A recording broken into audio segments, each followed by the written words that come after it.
안녕하세요. 오늘의 데일리 뉴스레터에 오신 것을 환영합니다. 1. 한국인들, 세계에서 가장 부유해진다. 2. 1. 한국 이럴 수가. 3. 한국 통화에 대한 희소식. 한번 진실을 알아봅시다. 한국이 말 그대로 초대박이 났습니다. 한국이 무심코 헐값에 사들인 아프리카 광산들. 이 광산에는 금도 없고 다이아몬드도 없고 그렇다고 해서 은이나 동, 구리도 없었습니다.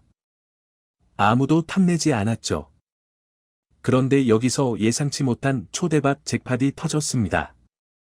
이에 그동안 한국의 뒤통수를 쳤던 미국과 리튬을 무기로 한국에 보복을 해왔던 중국이 비상사태에 빠져버렸는데요. 곧 한국의 1위 기업이 바뀐다, 근거 없는 소리가 아니었습니다. 지난 수십 년 동안 한국의 1위 자리를 지켜온 삼성전자. 그런데 앞으로 몇 년 뒤에 1위 기업이 더 이상 삼성전자가 아니다. LG가 된다고 발표한 전문가들이 쏟아져 나오기 시작했습니다. 이는 바로 전기차 시장이 2030년이면 무려 3,500조 원 규모로 급성장할 것이기 때문이었습니다. 그리고 놀랍게도 지금까지 단 한 번도 보지 못한 3,500조 원이라는 엄청난 규모의 전기차 시장에서 한국의 현대차와 기아차가 시장을 주도할 것이라는 놀라운 전망도 나왔습니다. 18일 글로벌 시장조사업체 리포트링커기 발표한 세계 전기차 산업 동향 보고서에 따르면 오는 2030년 글로벌 전기차 시장 규모는 2조 7천억 달러 약 3,508조 원에 이를 전망입니다. 이는 지난해 예상 시장 규모인 5,438억 달러 약 706조보다 무려 5배나 성장한 규모인데요. 전기차 시장 발전 대표적 요인으로는 신종 코로나 바이러스 감염증 코로나19 여파에 따른 교통 문화와 기후 변화를 예로 들었습니다. 전 세계적으로 감염병에 대한 경각심이 심화되면서 대중교통을 꺼리는 분위기가 만들어진 가운데 기후 변화의 심각성까지 대두되면서 전기차에 대한 관심이 급증하고 있다는 설명입니다. 글로벌 전기차 시장 발전을 주도할 업체도 공개했습니다. 총 594개 기업을 검토해 17개로 추스렸습니다. 현대차 기아를 비롯해 엑셀그룹, 알타모터스, BMW, BYD, 콘티넨탈, 포드, 제너럴모터스, 마힌드라 일렉트릭 모빌리티, 닛산, 테라, 테슬라, 토요타, V모토, 폭스바겐, 볼보 등이 꼽혔는데 이 중에서 현대차와 기아차의 역할이 가장 주목된다는 놀라운 소식이 전해졌습니다. 압도적으로 화려하고 세련된 디자인뿐만 아니라 세계 최고 성능의 배터리와 실내까지 갖추면서 미국뿐만 아니라 유럽 등 전 세계 자동차 전문 매체로부터 세계 1위라는 수식어를 받으며 테슬라마저 꺾는 놀라움을 보여주고 있습니다. K배터리는 더 강력합니다. 전기차 배터리 기술력 세계 1, 2, 3위가 바로 한국의 LG에너지솔루션, 삼성 SDI, 그리고 SK온이고 이들의 수주잔고, 즉 이 세 개의 한국 배터리 회사가 앞으로 전 세계 자동차 회사에 공급할 규모가 이미 1,000조 원을 돌파한 것으로 전해지면서 신드롬을 일으키고 있습니다.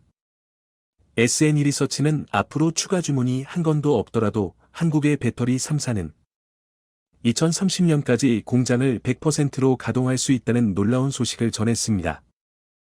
지구 역사상 이렇게 강력했던 적은 없습니다. 자, 그런데 미국은 이렇게 3,500조 원이라는 천문학적 규모의 전기차 시장을 한국이 독식하게 될 것이 아니고 왔는지 인플레이션법을 만들어 현대차의 뒤통수를 치고 배터리도 세부 조항을 여러 추가해 한국산 배터리가 미국 시장을 독식하지 못하도록 충격적인 방법으로 깎아내리려 하고 있습니다. 중국은 한술 더 뜹니다. 배터리의 핵심 재료인 리튬. 이 리튬을 통제하여 한국에 보복 조치를 가하려 하고 있습니다. 중국은 전 세계 리튬 광산을 싹쓸이하여 한국이 배터리 최강국이 되지 못하도록 한국으로의 수출을 통제하려 하는 충격적인 계획을 만들었습니다. 중국이 2025년까지 세계 리튬 생산의 3분의 1을 통제하게 될 것이라고 블룸버그 통신이 13일 보도했습니다. 스위스 투자은행 IB UBS 그룹은 보고서를 통해 중국 기업들이 자국과 외국의 광산에서 지난해 19만 4천 T의 리튬을 생산했으며 2025년까지 생산량을 70만 5천 T로 늘릴 것이라면서 이같이 관측했습니다. 리튬뿐만이 아닙니다. 중국은 전 세계 핵심 광물을 거의 장악하다시피 한 상태입니다. 배터리 양극재에 쓰이는 리튬과 코발트의 경우 중국 재련 의존도가 60% 안팎일 정도로 높습니다. 특히 전기차 성능을 결정하는 양극재 핵심 소재 니켈 코발트 알루미늄 NCA 전구체의 중국산 비중은 99.99%나 됩니다. 중국을 거치지 않고서는 광물 확보가 사실상 불가능한 셈입니다. 이는 중국이 2000년대 초부터 천연자원 매장량이 풍부한 중남미와 아프리카를 집중 공략한 데 따른 결과입니다. 중국 개발은행 수출입은행은 매년 최대 90억 달러씩을 이들 지역에 대한 자원 개발에 투자했고, 이를 통해 핵심 광물을 싹쓸이하고 있습니다. 중국 최대 전기차 업체인 BYD는 현재 아프리카 리튬 광산 6곳 인수를 추진 중인 것으로 알려졌습니다. 중국이 지난달 아프리카 17개국의 채무 23건을 면제한 것도 이들이 중국의 빚을 갚지 않는 대신 중국이 아프리카 광산개발권을 99년간 독점하는 충격적인 계약을 체결했기 때문입니다. 충격적이죠. 자, 그런데 결국 아프리카 국가들이 대반전을 만들어냈습니다. 중국과 했던 계약들을 모두 취소하고 한국의 세계 최대 규모의 광산들을 모두 줄 수 있다는 파격적인 발표를 한 것인데요. 한국은 초대박이 나버렸습니다. 아프리카는 2차 전지 소재가 풍부한 곳입니다. 코발트는 DR 콩고가 전체 매장량의 약 56%인 350만 톤을 보유하고 있고, 망간은 남아프리카 공화국과 가봉이 전 세계 매장량의 약 40%를 차지하고 있습니다. 또 니켈은 전 세계 매장량의 약 10%를 차지하고 있는데 남아공과 마다가스카르가 주요 생산국이며 리튬은 짐바브웨가 현재 세계 5위 생산국입니다. 흑연은 모잠비크, 탄자니아를 중심으로 전 세계 매장량의 약 20%를 차지하고 있습니다. 이처럼 아프리카에는 2차 전지 소재가 풍부하지만 인프라가 부족한 것은 물론 행정의 불투명, 파이낸싱 확보의 어려움 등으로 사업 환경인 열악한 상황입니다. 보츠와나, 남아공 등 일부 국가를 제외하고 대부분의 아프리카 자원부국들의 부패지수와 사업 용이성 지수는 세계 최하위권을 면치 못하고 있습니다. 자, 그런데 아프리카 국가들이 대반전을 만들어냈습니다. 돈 몇 푼 빌려준 뒤 자신들의 항구 점유권 99년과 광산 독점 개발권 99년을 가져가 버리는 중국의 만행에 결국 아프리카 시민들이 폭발한 것입니다. 사모아 공화국은 이미 중국 관련 사업 부채가 대외부채 절반에 육박하자 사모아 천 여성 총리는 1대1로 사업을 전면 보류한다라는 충격적인 발표를 한 뒤 한국의 2차 전지 소재 관련 광산 개발권을 한국에 전부 줄 수 있다는 파격적인 소식을 전했고, 스리랑카도 중국 국영기업의 개발권을 넘겼다가 대규모 반정부 시위가 일어나면서 스리랑카 대통령은 몰디브로 도망갔습니다. 이후 새로운 스리랑카 정부는 중국 대신 한국에 광산 개발권을 팔 수 있다는 놀라운 소식을 전했습니다. 몰디브도 마찬가지입니다. 중국의 1대1로 사업으로 진 빚이 나라 전체 GDP를 넘어서 버리자 국가부도 사태를 선언한 뒤 중국이 아닌 한국과 손을 잡아야 한다는 현지 언론들의 보도가 쏟아져 나오기 시작했습니다. 아프리카국들이 이렇게 놀라울 정도로 한국에 호의적인 이유는 한국은 그동안 중국과는 달리 아프리카 국가들을 마음으로 도와주었습니다. 진심이 통한 것이죠. 아무런 대가도 없이 아프리카의 병원과 학교를 세워 아프리카 시민들의 기본적인 삶을 보장해 주었고, 식량이 부족해 하루에도 수많은 이들이 목숨을 잃고 있는 아프리카에 한국산 쌀을 개량해 아프리카 기후에서 최적화된 쌀을 개발하는 데 성공했고, 결국 아프리카에서 한국산 쌀이 넘쳐나도록 만들어 주었습니다. 한국 덕분에 앞으로 몇 년 뒤면 아프리카에서 밥이 없어서 굶어 죽는 이는 없어지게 되는 것은 물론이고, 이제는 아프리카에서 다른 나라로 쌀을 수출하여 부유한 국가로 거듭날 수 있는 기적이 만들어질 전망입니다. 이 때문에 기적을 만들어준 한국의 아프리카 국가들이 보답을 하겠다며 현재 이렇게 중국과의 광산개발 독점권 계약을 파기해버린 뒤 한국에 몰아주는 놀라운 상황이 만들어지고 있는데요. 한국의 대박 행진은 아프리카에서만 일어나고 있는 것이 아닙니다. 아르헨티나 옹브레 무에르토 리튬 여모지아에서 뽑아올린 염수를 저장해둔 호수. 원래는 이곳을 중국이 비싼 값을 쳐주겠다며 아르헨티나로부터 사들이려 했습니다. 염호의 면적은 25,500헥타르로 서울 면적의 3분의 1에 달하는 엄청난 규모입니다.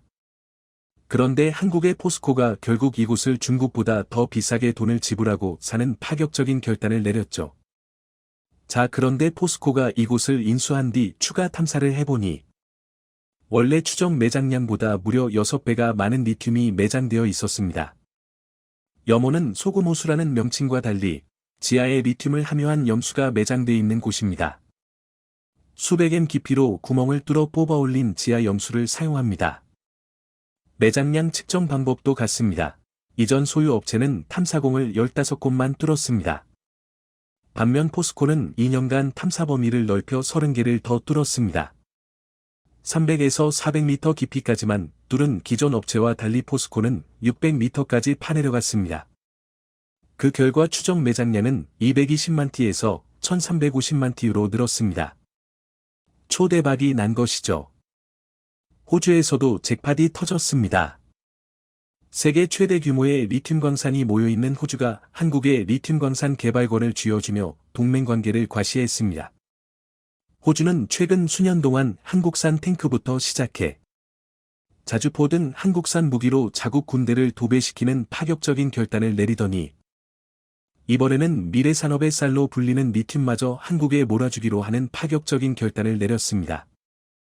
호주 정부는 한국 기업들은 최고의 비즈니스 파트너라며 한국과 사업을 함께하면 막대한 돈을 벌 수 있을 뿐만 아니라 주변 환경도 완벽하게 보존되어 이보다 더 좋을 순 없다고 극찬을 아끼지 않았습니다. 혼다에 이어 도요타까지 한국에게 손을 벌리자 일본이 뒤집어지고 있어 화제입니다. 현재 도요타는 LG에너지솔루션 배터리를 받기 위해 협상을 진행 중에 있으며 이르면 연내 배터리 공급을 위한 MOU를 맺을 것이란 보도가 쏟아지고 있습니다. 파나소닉과 함께 한국을 잡으려던 계획이 수포로 돌아간 상황인데 한국에 의존할 수밖에 없는 충격적인 이유가 드러나 외신까지 크게 경악하고 있습니다. 도요타의 대위기 상황. 무슨 일이 벌어지고 있는지 자세히 알아보겠습니다. 도요타는 1997년 하이브리드 차를 만들면서 배터리 제조 능력을 자체 구축해온 바 있습니다. 파나소닉과 합작사 PEV를 설립해 기술을 내재화했던 것입니다. 그리고 2020년에는 파나소닉과의 또 다른 합작사 프라임 플래닛 에너지솔루션을 세워 한국을 추격하려 했습니다. 작년 7월 반갑 배터리 전략을 공개하며 LG에너지솔루션을 잡겠다고 한 것도 이에 대한 믿음 때문이었습니다. 이를 위해 도쿠시마와 히메지 툼 4개 지역에 공장 건설을 계획했고 중국 다른에도 공장을 세워 배터리 생산 원가를 절감하겠다는 의지를 나타내기도 했습니다. 이런 와중에 들려온 놀라운 소식은 도요타를 더욱 다급하게 했습니다.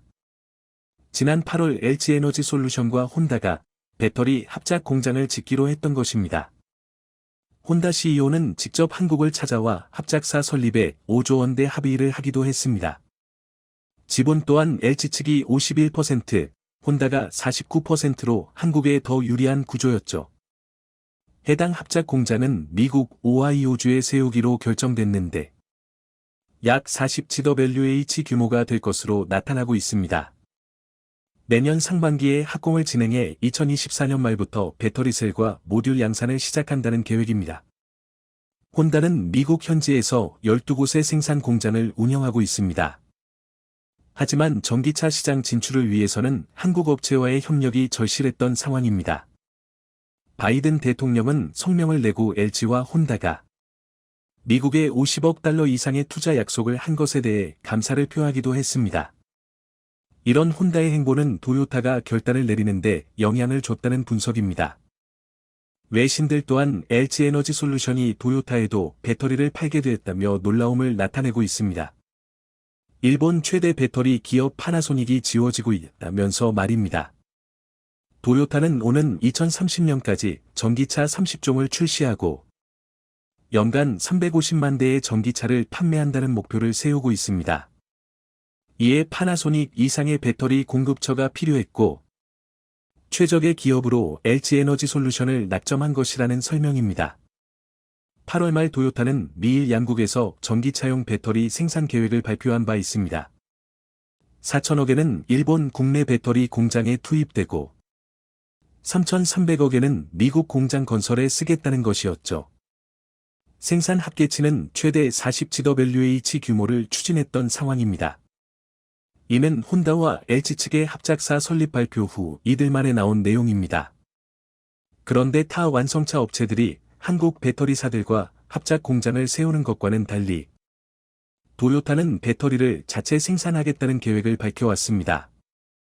배터리 내재화를 통해 차별화된 전기차 경쟁력을 확보하겠다는 전략이었죠. 2030년까지 배터리 생산 설비에만 2조엔을 투자해 280GWh 규모의 생산 능력을 확보하겠다는 계획을 세우기도 했습니다. 일본 정부 또한 도요타만은 내줄 수 없다며 9조 원에 이르는 보조금 정책을 발표했습니다. 배터리 시장을 뺏기면 일본 자동차 산업 경쟁력마저 떨어질까 우려했던 것입니다. 일본 정부는 공장 건설비와 설비 투자 지원에 5천억엔, 니켈, 코발트 등 배터리 원재료 확보에 3,500억엔의 보조금을 책정했습니다.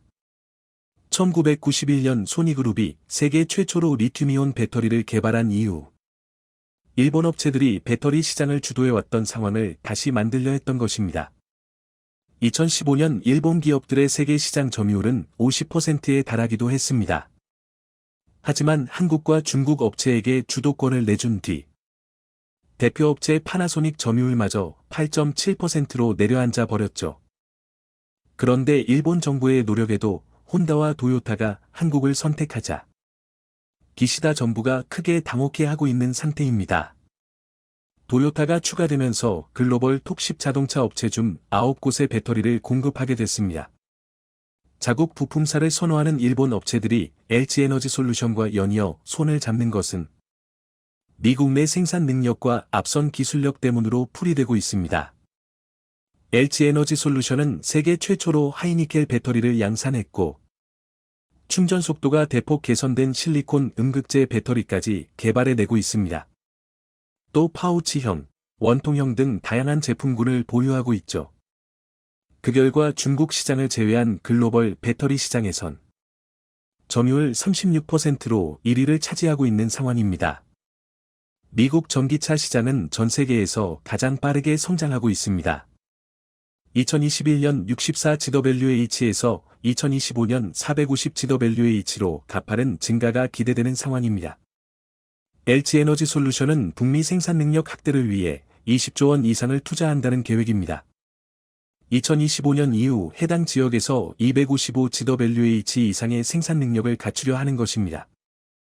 LG에너지솔루션의 전체 CAPA 가운데 북미 지역 비중은 올해 7%에서 2025년 45%로 확대가 예상되고 있습니다.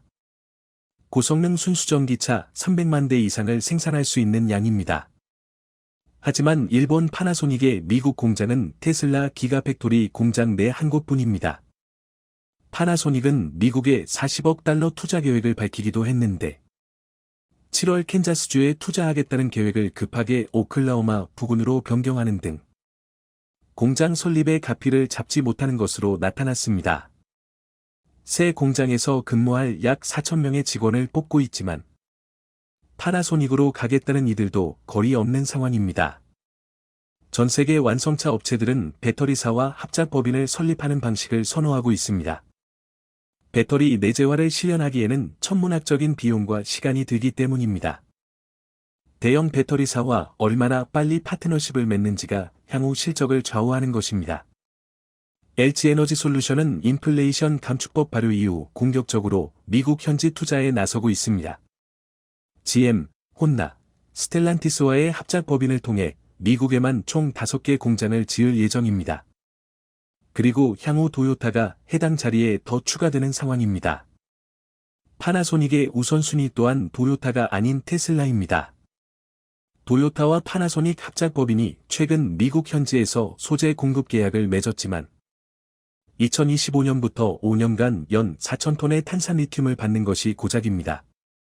반면 모든 소재 업체들은 한국 기업을 중심으로 몰려들고 있습니다. IRA 이후 국내 배터리 업체의 소재 확보 현상을 보면 LG에너지솔루션은 캐나다 업체로부터 황산 코발트 7,000톤과 약 25만 톤에 이르는 수산화 리튬을 공급받고 한국 포스코에서도 양음극재를 7년간 대량 공급받는 계약을 맺고 있습니다. 20일 백안과는 배터리 원료를 미국에서 생산하는데 약 4조 원을 지원하겠다고 밝혔고 한국 및 동맹국들과 함께 안정적인 공급망을 구축하겠다는 의지를 보이기도 했습니다. 인프라법에 근거해 책정한 보조금 중 28억 달러를 12개 주에 있는 20개 배터리 기업에 지급하기로 한 것입니다.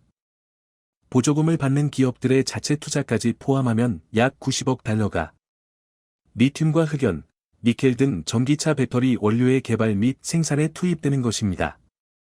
그런데 선정된 20개 업체 중 국내 배터리사에 이미 소재를 공급하거나 예정인 곳도 상당합니다.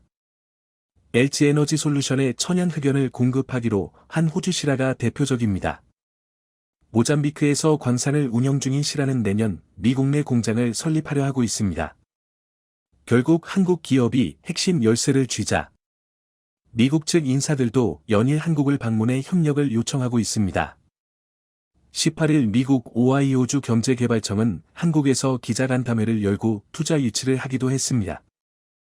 오하이오주는 LG에너지솔루션과 GM의 합작법인 얼티엄셀즈 공장이 있는 곳입니다. 또 혼다와의 배터리 합작사 또한 오하이오주에 건설될 예정입니다. 그리고 포스코케미칼은 GM에 이어 포드에도 대규모 양극재 공급을 추진하고 있습니다. 이는 소재 공급망 다변화를 노리는 포드 측의 요청에 따른 것입니다. 포드 최고 경영자는 지난달 한국을 찾아 리튬과 니켈 등 배터리 광물 분야에서의 협력을 요청했죠. 포스코는 현재 고순도 니켈 및 수산화 리튬의 국내 생산을 준비 중인 상황입니다.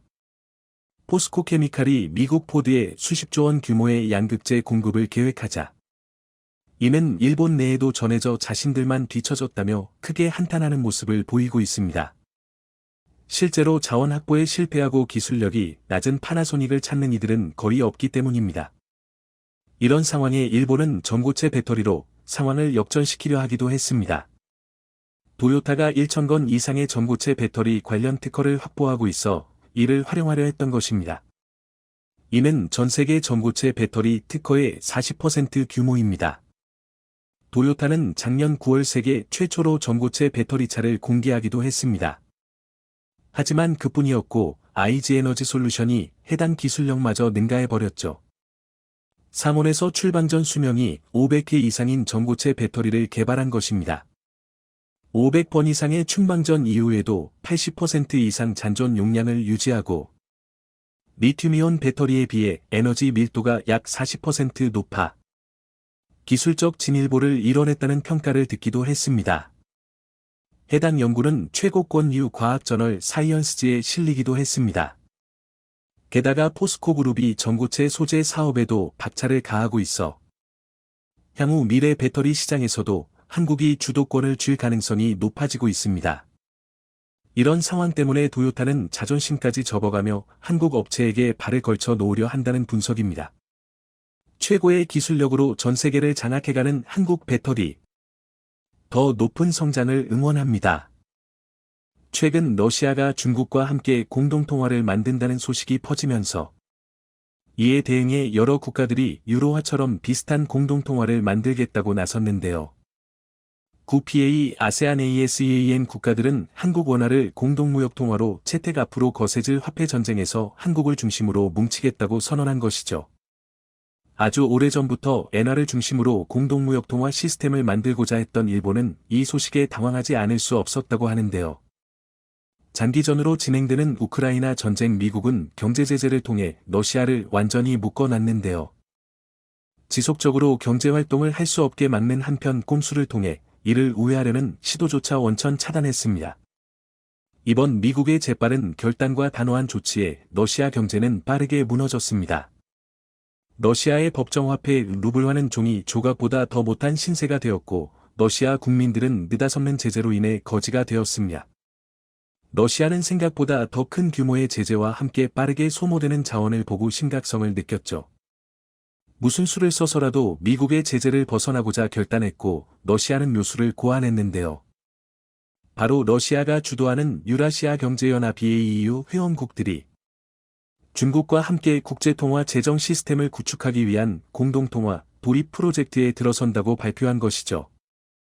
러시아가 현재 제재에 걸려 옴짝달싹 못하는 상황에서 러시아가 이끄는 유라시아 경제연합 EAEU이 대신 중국 위안화와 합쳐 거대한 공동통화로 우회하겠다는 것입니다. 이렇게 되면 루블화 대신 새로운 공동통화를 이용해 거래가 가능하므로 러시아 입장에서는 경제 제재를 회피해 돈과 자원을 수급할 수 있습니다. 현재 중국은 어디까지나 중립을 지키고 있고 러시아의 침입에 대해 어떠한 언급도 없는 상황. 유라시아 경제연합 EAEU에 가입된 국가들까지 피해를 볼 수 있기 때문에 이들 국가까지 같이 경제 제재 대상에 들어간다면 효과를 보기 어렵습니다. 유라시아 경제연합은 러시아가 주도하는 국가연합으로 유럽연합 EU를 모티브로 추진되었습니다. 카자흐스탄, 벨라루스, 아르메니아, 키르기스스탄 등 중동 국가를 포함 친러시아 국가들을 대상으로 추진된 기획이죠. 우크라이나 전쟁의 명분과 승기를 미국 주도의 서방 세계가 쥐고 있으나 경제 제재의 범위가 넓어지고 여러 국가들이 몰래 러시아 편을 들면 경제 제재의 의미가 없어지는 결과를 초래하게 됩니다.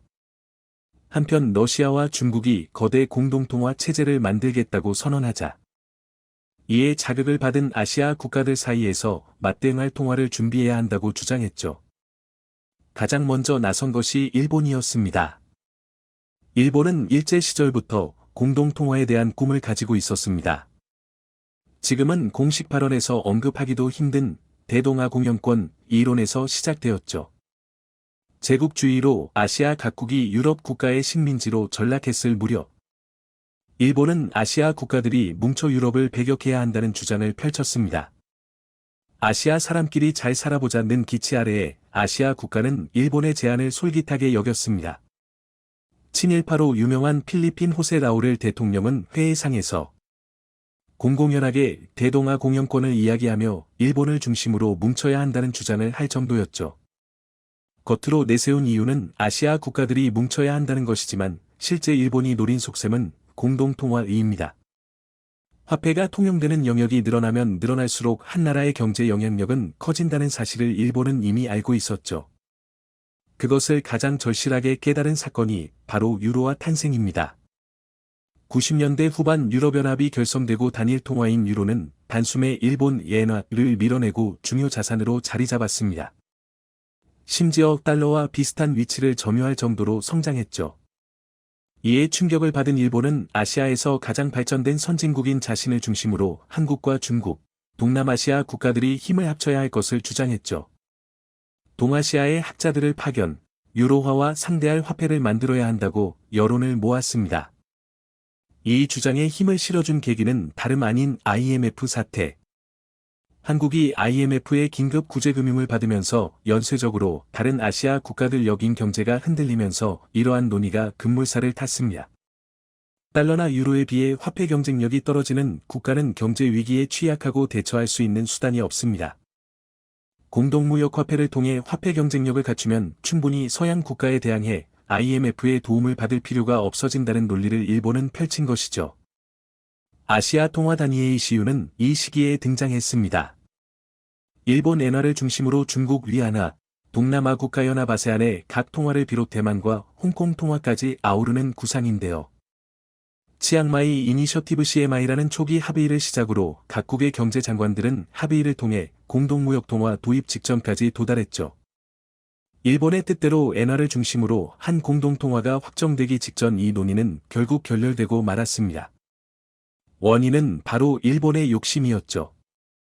2000년대 즈음 버블 경제의 문제가 드러나면서 엔화가 흔들리기 시작한 것도 공동통화를 완성하는 데 방해가 되었습니다. 이뿐 아니라 일본이 무리하게 엔화 중심의 정책을 고집한 부분 역시 중국과 한국 등 일제강점기의 시절을 겪은 국가들의 반감을 샀었죠. 결국 결렬된 공동통화의 꿈은 너무나 쉽게 무너졌고, 이에 열렬한 호응을 보냈던 동남아시아 국가는 일본의 무책임한 태도에 분노했습니다. 베트남을 비롯한 아세안 ASEAN 국가들은 이 기억을 아직도 가지고 있었죠. 그런데 일본이 또 한 번 단일 통화 이야기를 꺼내며 과거의 트라우마를 자극하자 이들 아세안 국가들은 다른 생각을 가지게 되었는데요. 바로 일본을 배제하고 한국 원화를 중심으로 한 공동무역 통화를 만들자는 계획이죠. 동남아시아를 중심으로 한 아세안 국가들 사이에서도 유로화와 같은 단일 화폐를 꿈꾸는 이들이 많았습니다. 일본의 영향을 받은 지식인들 사이에선 활발히 논의된 부분이죠. 그러나 다 되었다고 생각한 단일 통화 논의를 일본이 걷어차면서 배신감에 휩싸인 이들 국가들은 일본을 배제한 다른 구상을 하게 됩니다. 엔화 대신 국제사회에서 영향력을 넓힌 대한민국 원화를 중심에 놓자는 계획이죠. 이미 한국은 치앙마이 이니셔티브를 통해 이들 아세안 국가들과 통화스와프를 한 경험이 있습니다. 통화스와프란 한국의 통화와 외국 통화를 교환하는 계약을 일컬는 것으로 위기 상황이 닥쳤을 경우 자국 통화를 담보로 외국 통화를 차입할 수 있는 시스템입니다. 이미 한 차례 한국과 금융거래를 통해 안전성을 확인했던 이들 국가 입장에서 한국을 중심으로 한 단일 통화 시스템을 만드는 것에 부담감이 없는 상황. 그리고 점점 더 블록화되는 경제 상황 속에서 경쟁력 있는 단일 통화 체계를 만드는 것이 무엇보다도 이들 아세안 국가들에게 중요한 상황에서 원하는 매력적인 수단이죠. 점점 블록을 통해 공동통화를 만들어내고 있는 흐름 속에서 아세안 국가들은 빠른 선택을 해야만 했습니다. 한국 입장에서도 사실 마다할 이유가 없죠. 원화를 중심으로 아세안 국가가 공동무역 통화를 만든다면 한국의 원화 경쟁력은 유로와 달러와 맞먹는 수준으로 올라갈 것이며 향후 러시아 중국의 단일 통화에 맞서서 경쟁할 수 있게 되기 때문이죠.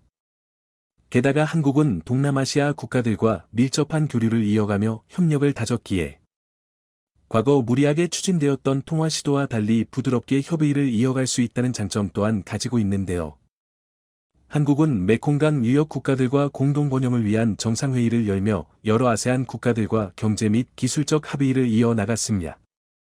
문화와 관광을 비롯해 정보통신 기술에 걸쳐 다방면의 도움을 받은 이들 아세안 국가는 한국을 선진국으로 우대하며 존경을 아끼지 않았습니다.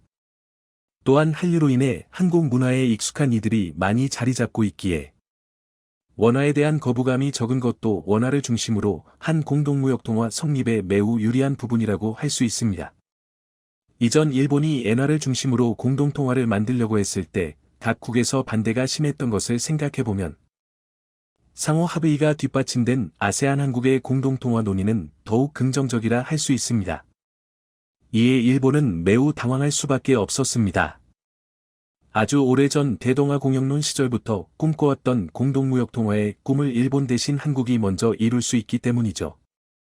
하지만 현 상황에서 일본은 자국 통화 가치를 방어하는데 급급한 상황 심지어 안전자산으로 엔화를 떠오르던 많은 사람들이 오히려 이번 우크라이나 전쟁을 통해 엔화를 버리면서 안전통화라는 인식도 사라졌는데요. 더 이상 엔화를 투자자들이 매력적인 자산으로 생각하지 않는 것입니다. 이는 그동안 끊임없이 엔화를 찍어내며 물가를 낮추려고 했던 일본 정부의 탓이죠. 아세안 국가들 입장에서도 과거 한 번 자신을 배신했던 일본을 다시 믿을 이유가 없으며 통화 가치도 떨어지는 엔화를 중심으로 뭉칠 이유도 없는 것이 현실입니다. 한국과 아세안 9개국이 모이면서 탄생하게 된 공동무역 통화. 우크라이나 전쟁으로 원화가 단숨에 달러 유로화와 견줄 수 있는 통화 단위로 격상된 셈인데요. 한국은 한국에게 다가오는 좋은 기회를 놓치지 않길 바라며 앞으로 아세안 국가들 말고도 전 세계에서 원화가 달러처럼 대접받기를 기원해 보겠습니다.